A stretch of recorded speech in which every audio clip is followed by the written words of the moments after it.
Hello everyone, welcome to Crack Testnet. Today I'm going to start the mixed bag series, and in this series we are going to cover some topics which do not have any specific categories of their own if we try to broadly classify it, but it is very important for your exam perspective.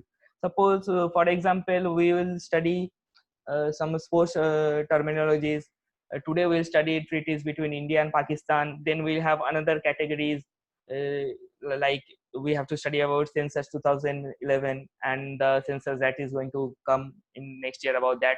So these are very standalone topics, and we cannot fit it into any category such as history, geography, polity, or maybe science. So I am starting this mixed bag series for specifically these topics only. So let us quickly start.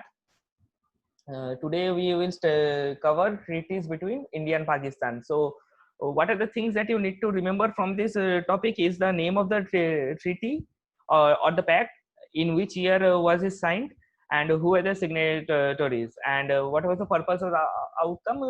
You will understand that one. One or two lines from there. If you understand, it will be easy for you to remember. So, the first treaty that we need to know is the Liaquat-Nehru Pact of 1950. It was signed between the then Prime Minister of India, Nehru, and Liaquat Ali Khan. So, what was the outcome or purpose?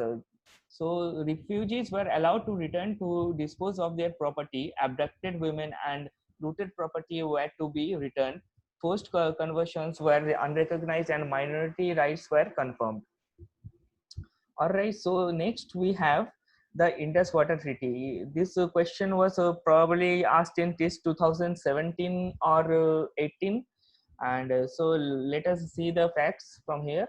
It was signed in 1960, and between the then Prime Minister of India Nehru and Ayub Khan, who was the then President of Pakistan. And by this treaty, India was allocated about 16% of the total water carried by Indus system, while Pakistan was allocated the remainder. So let me ask you another question from geography related to Indus, not related to Indus, but related to Punjab. So what are the five rivers that constitute Punjab? So the answer to that is Jhelum, Chenab, Ravi, Vyas, and Satluj. Even this question was asked in TIS 2019. Yeah. So let us go to the next treaty, Tashkent Declaration of 1966. It was signed by Lal Bahadur Shastri. Sorry, this will be Prime Minister of India. I did a mistake while typing. And I'll correct this PDF and upload while I upload. And Ayub Khan, the president of Pakistan. And the one controversial thing that took place after this one, this declaration, is that Lal Bahadur Shastri ji passed away, and his death was mysterious. So, and Tashkent is the capital of Uzbekistan. So you remember all this?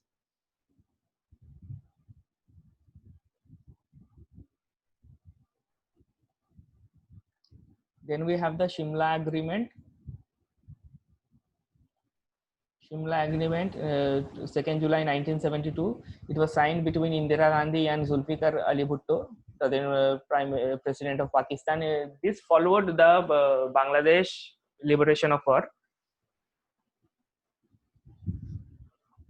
which took place in 1971. Liberation of war. Yeah.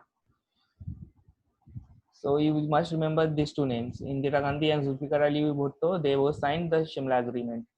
If you remember this, this is enough from here.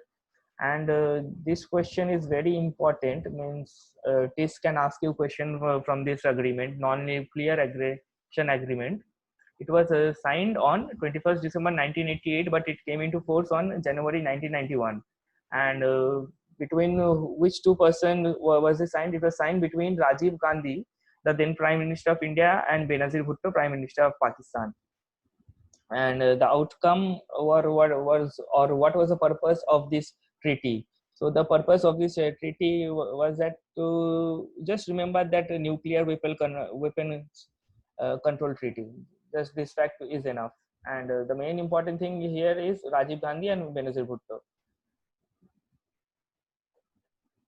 We have the Lahore Declaration and Agra Summit. Lahore Declaration 1999 is signed between Atal Bihari Vajpayee, the then Prime Minister of India, and Nawaz Sharif, the then Prime Minister of Pakistan.